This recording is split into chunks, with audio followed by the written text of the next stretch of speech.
I just made a video ranking the 6 Witch Queen exotics. It was fun to make. I loved reading your lists, and the thing with a list like that, it's asking the question, where's the value? I want to do a similar video today talking about the top 5 Witch Queen legendary weapons that came out. Legendaries from Witch Queen marked by the symbol, not risen. So there's going to be a lot of world drop and raid weapons. The list here is definitely going to be different than yours. That's the fun with it, and in the comment section, I would love to see your list. My list revolves around that question, where is the value? Some of these weapons talked about today are rare. Some of them do something the best. Some are just flat out good. And another thing I kept in mind is as the game goes on, I think that these are still going to be a part of players' loadouts. Some of these weapons are pure PvP focused, some are pure PvE, some hybrid. But before I get into my list, I want to give a big thank you to the sponsor of today's video, NordPass. If you're like me, you have a ton of different passwords for your online accounts. Just this year, how many of those accounts have you forgotten the password for, had to change them, been locked out of them, or importantly, how many of those passwords are in danger because of a data breach? That's where the industry-leading features of NordPass come in. It's from the team behind the NordPass VPN, it's cybersecurity at its finest. It's an extremely easy-to-use service that allows you to store all of your passwords in one place, and you can access those passwords with a single master password. Like you get a new phone, get on the NordPass app, enter your login info, it's going to sync up those passwords, and from then on, all those websites that you go into will autofill, saving time logging in faster. You can also store your credit card information and shop faster too. Unlike other password managers that you might be used to, like let's say maybe an in-browser password storage manager,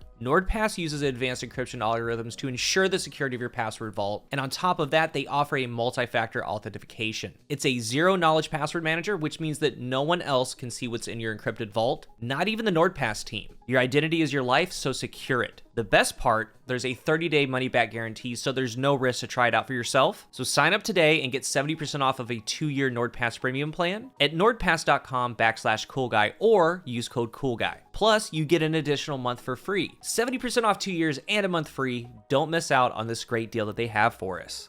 There's a lot of weapons that are on the bubble, right on the outside, and honestly, a lot of these weapons will be in your top 5. Now, my reasoning for not putting them in there is that overall value. They're good, but I'm looking at different things. Some examples: Submission, great SMG, not in my top 5. I don't have the roles that I want for it, and to be honest, that might be a big reason why I don't have it in here, but it's really good, and a couple tricks with it, like bait and switch, it's powerful. Once they got it to 35%, it's powerful on primaries, powerful on special, and heavy everywhere. But for the primary and specials, paired with the upcoming machine gun buff, remember they increase the damage by 40% against PvE enemies, 20% versus bosses.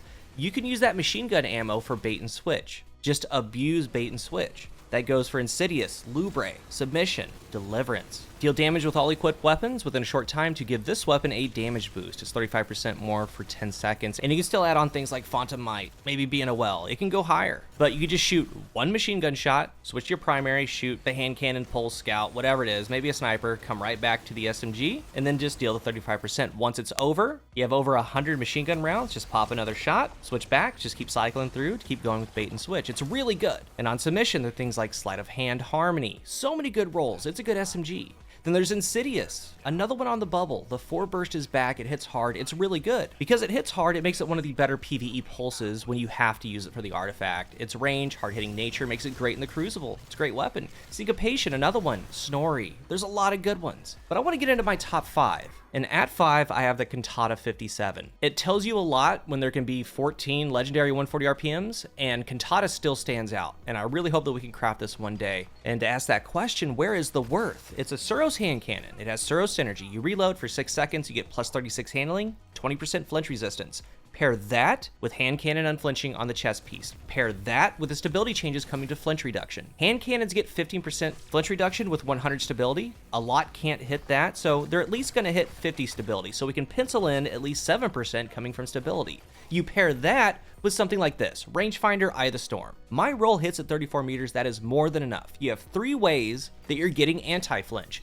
Then you have Eye of the Storm at the end when you're low health to find headshots and duels. It's a very special hand cannon, but it's a world drop, so you get it from Ingram's, activities, world ground loot. I believe that it's up there with the heavy hitters like Palindrome. It is, because it has all the right tools. When Season 17 comes and the anti-flinch is there, Cantata is a clear standout. Maybe Rapid Hit Rangefinder. It's the only hand cannon in the game that has Eye of the Storm opening shot, so on the front end and the back end you have accuracy bonuses. Killer perk combinations, that's why it's on my list. You would see it everywhere if it had a clear path like Palindrome or Crafting, but it's currently reserved for those who just got lucky enough, and that sucks because it's an elite hand cannon.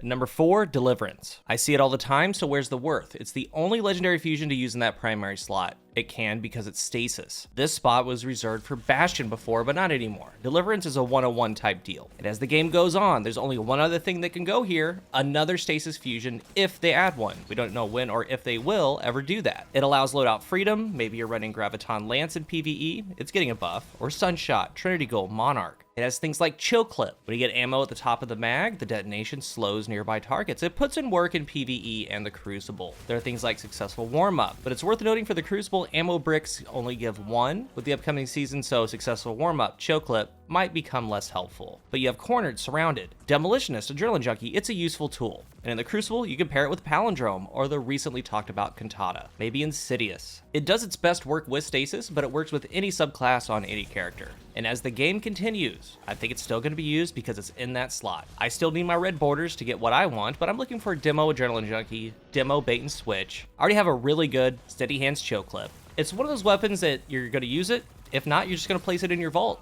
And it's going to stay there because of how rare it is and what it can do.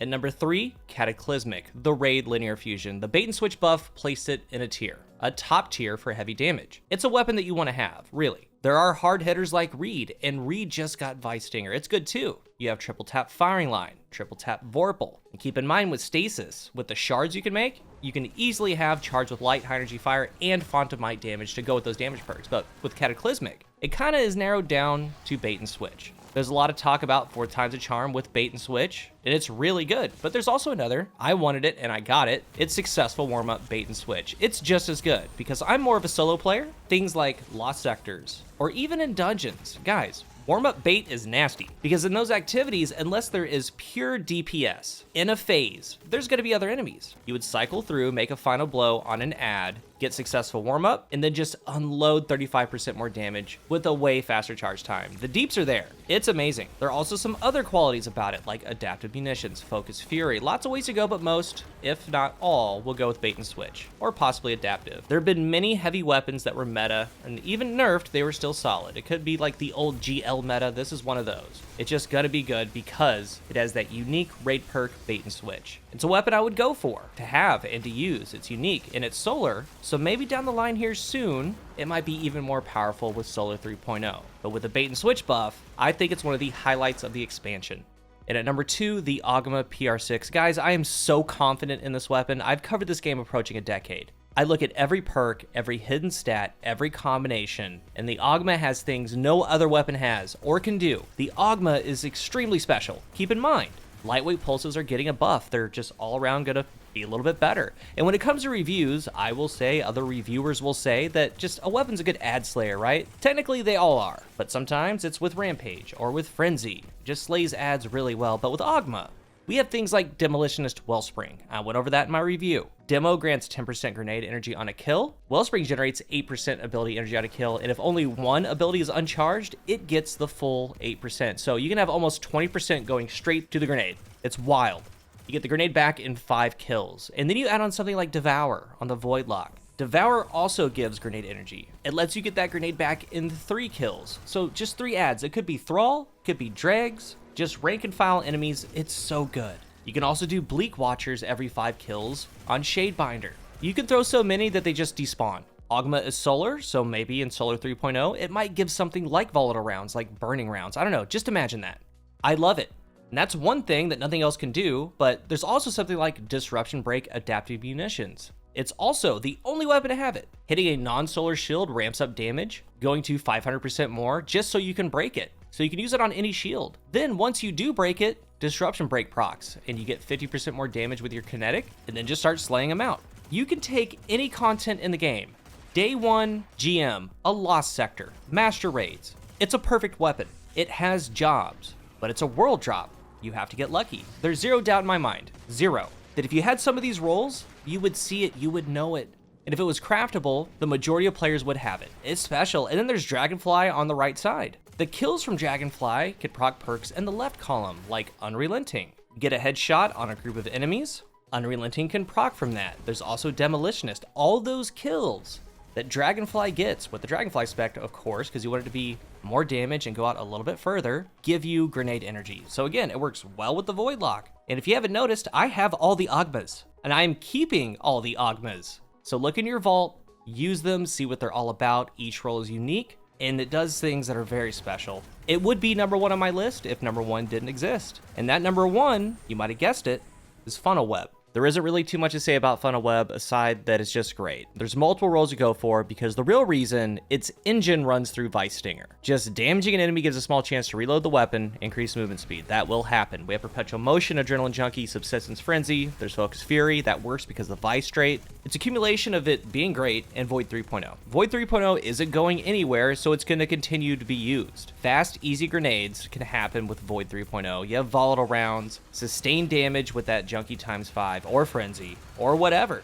It's a workhorse. I would almost bet that Funnelweb was the most used energy weapon on day 1 Val. If not, it was in the top 5. I know a lot of people that ran it. It's one of the best weapons in the game because of that Vice Stinger trait and Void 3.0. Simple combination, deadly outcome. It has some PvP qualities. I do prefer Shayura and others, but it's no slouch in the Crucible. It's mostly a PvE monster, one that will stay around as the game grows. If you're new here, remember to hit the subscribe button, and if you are subscribed, thank you so much for your support and hanging out with me today. I want to hear your top 5 list. Also, what do you think about mine? Let's talk about it down below. Thank you for watching, and until the next one, I am CoolGuy.